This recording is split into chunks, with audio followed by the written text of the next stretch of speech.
Sabre Astronautics, I originally founded it in 2007 in the States, and I'd always wanted to run a space company, always kind of push the boundaries of space engineering a bit further.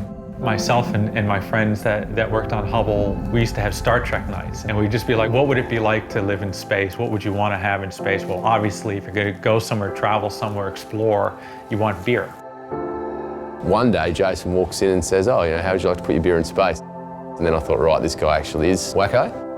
It then came to light that he was a space engineer, so it all sort of made sense. We were looking for a beer that had a strong flavor to it, sharpness to it, because the longer you are in space, the less of a sense of flavor you tend to get. Gases and liquids in space, they don't really like each other very much. They don't separate like they do here on Earth, because there's no gravity to push against off of, and so there's no real separation. The gases and the liquids, they kind of make this big gas bubble in the middle, and the gases and the liquid come out together. And that's the wet burp. The space wick is really quite interesting because in space there is no gravity, so if you try and pour, the beer doesn't go anywhere but inside the bottle.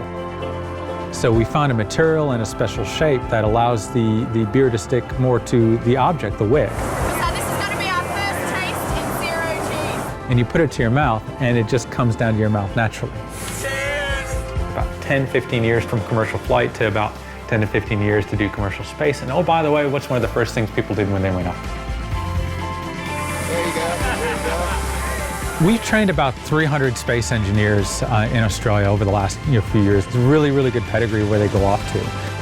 I actually take a lot of pride in the fact that some of them are starting their own companies now, and that community is actually building, one internet at a time.